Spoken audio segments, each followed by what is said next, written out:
iOS, it's only sport. Martin Devlin, Lachlan Ward. We're going to wrap up today's show for you, which, if you've been listening, is essentially about last night. I think that's a movie title, as a matter of fact. It's all about last night. And the last word goes to our very good friend Chris Jones, who is a regular with us on the platform. He has been a very close friend for the last couple of decades with me everywhere I've gone in radio. And this is the third World Cup that we've been at together. Chris, I don't know about you. You've been to all 10. That to me was, I'm still trying to think of a better test match that I've been to. I'm swept up in the emotion of the New Zealand victory, of course. But, your perspective of how damn good an occasion that was last night. It was, pulses racing. Pulses are still racing, mate. That was just fantastic. International rugby played at the absolute limit of everybody's bodily functions, if you like. Poor old Johnny Sexton, talk about going into retirement. He would go into retirement in a wheelchair. His legs hardly worked in the last 10 minutes. But would he come off? Would he? Hell, that was just a guy trying desperately to get his team over the line. And they were over the line. And thanks to Geordie Barrett, they didn't get the ball down. And I'm afraid Ronan Kelleher, the hooker, is going to be reliving that moment. Why did he break away so early? Why did he go too early when they were almost over the line? They just had a penalty try. They could have just waited a bit longer. But isn't it nice that we're talking about these what-ifs? These were fine margins. Ireland never led in that match. The Blacks stayed ahead throughout the game. And the ability to win in these really tight situations is something that Fozzie talked about afterwards. And with a number of World Cups you guys have won and the semi-finals are used to playing, as we know, Ireland had never got past this stage. They still haven't got past this stage. And this was, the moment where Irish rugby was meant to have its golden generation. It was going to finally achieve something. And, and forget about a new government, mate. This is a new world order now because you guys are back up there. We talked about at length, didn't we? We discussed before the game, and and you can talk and talk and talk. It's but it's what actually happens right then in the stadium for those 80 minutes.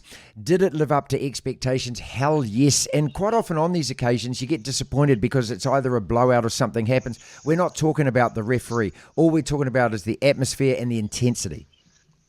And isn't it nice, Wayne Barnes in the quarterfinal for New Zealand, and you're not building any effigies of him and burning him, putting him into urinals and doing horrible things to him for years after years. I thought he handled it really well because you need a referee to understand the pressures of the game and what's on it. And he did things in the Wayne Barnes way. There were no histrionics. There was no massive game change as we saw in the previous quarterfinal where suddenly we had to have a new referee and the game sort of really did change in terms of the way it was refereed. I thought Wayne Barnes was consistent throughout. He was empathetic to what the players are trying to do. What I think was a big surprise to everybody was they want more scrums, and that's because people wouldn't drop in the ball. It was the skill level was incredible. The Monga, Richie's break was just out of the top drawer. And you look at moments like that, and we can go through the whole game. We can pick out moments like that throughout the whole game, which were moments where somebody raises their own personal level and takes the responsibility to win a match or to bring the team back into a match.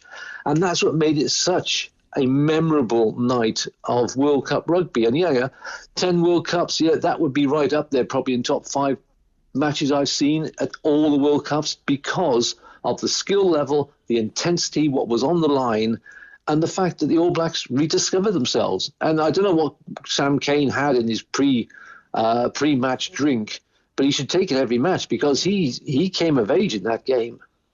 Yeah, that's the most impressive thing, I think, as we sort of sit back and kind of, just relive every moment in our minds the next day. At the presser during the week, I put a question to Foz and Sam Cane about, how similar is the situation to South Africa last year? We'd lost that series to Ireland. We'd got belted in Nelspruit. I'd never felt so despondent as a fan going into that game at Joburg, and the All Blacks just pulled out a monstrous performance. I felt there were so many similarities. I suppose the long-winded question is, did you see that coming from the All Blacks? And if you did, where the hell did you see that coming? No, I didn't, because we've been talking about when are the All Blacks going to rediscover who they are. And coming into this tournament, there were these question marks. Parts of the team were not just operating at the level you needed to be, but everybody collectively got on their game last night. You can talk about Ardy Surveyor for the next 24 hours, you still won't be able to encapsulate the full enormity of his performance. But others picked up the games around him. It was a really, really comprehensive performance in terms of commitment, understanding the plan, and the game plan was very good. Lots of plaudits for Joe Smith here. The way that their defence scrambled brilliantly, the way that they used the short kicks to get confusion going in the Irish defence, who were too deep with their sweepers. Bowden was fantastic in that. But then when the ball was bouncing, the guys were picking it up. They looked like slip fielders, weren't they? They weren't dropping anything. To catch a ball that's bouncing at an oblique angle, running at pace, is a wonderful skill, and that's what they were developing. And I thought the All Blacks' game plan was absolutely out of the top drawer. And by the end, as Fozzie said, Ireland were cutting and pasting their runaround attacking plan. And it got slower and slower. So to such an extent, Sexton was actually standing still in those last 4 or 5 minutes. Yeah. You guys had run him off his legs is a massive indictment of Sexton not saying, I'm knackered, get me off this pitch, get Crowley on. Times online and rugbypass.com. Chris Jones is with us. iOS, it's only sport. Look, one of the amazing things when you're actually up in the gods like we were, and you get to view the whole of the pitch, it's almost like a chessboard. You get to see the gaps between the players, and that last stanza, 39,000 phases or however ridiculous it was, Chris. But you're right, even for about the last 15, Ian Foster said afterwards, he was calm. He actually felt we had this. And I was looking at it thinking, all of the Irish runners were static. Now, I don't know whether people saw this on the TV, because whether you get that whole picture or not, but they were flat-footed and pretty much had nowhere to go, and it was just man-on-man defence. It was just, I didn't actually, as tense as it was, I actually thought, I'm not sure that these guys are going to get here. I actually thought we were actually covering ourselves with glory in that, and we were making the tackles and we were doing everything right. Of course, it's incredibly tense because one mistake at that point and you could lose your World Cup dream, and in the end, the All Blacks did what you hope All Blacks do. Well, exactly, and who made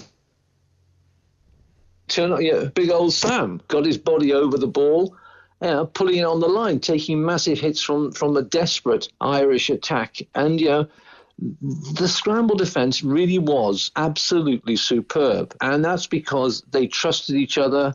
And again, Smith had been brought in to help out in the defence and the weaknesses, what Fozzie told us afterwards. And it was just, but you have a great defence which works out on commitment and communication, and you have to believe in the man left and right of you, and that's what we saw last night. This was an All Black team that believed. And, for too many games, there's been that question mark. Do they really actually know who they are anymore? Well, the answer is absolutely. And you've gone and rediscovered it, unfortunately, at the most important time of the biggest tournament in the sport. And, can the All Blacks win yet another one on that showing last night? Absolutely. I was just going to ask you that same question, because here we go now into a semi-final against Argentina. No disrespect to them, but the mood change was just almost immediate. It was palpable, wasn't it? From being the underdog, from the uncertainty. Right now, there's no one that is not thinking that the All Blacks are winning that semi-final a week before it's even been played. If you're Argentina, you've got to be really worried. I mean, the difference in quality between the two quarterfinals was stark. There were passages of error-ridden rugby that didn't deserve to be in the last 8 of a World Cup, and that was without the sort of pressure that the All Blacks are going to put on Argentina. And look, the All Blacks know how to beat Argentina, but at the same time, they know there is the ability within that team to be dangerous. But quite honestly, in this tournament, Argentina have not been very impressive. And even in their win yesterday, they weren't convincing. And what they're going to do now, when Checker sits down and goes through the tape, he'll be shaking his head, because where do you find the significant weaknesses in that performance yesterday? I don't know. Devlin. You better believe it! The platform.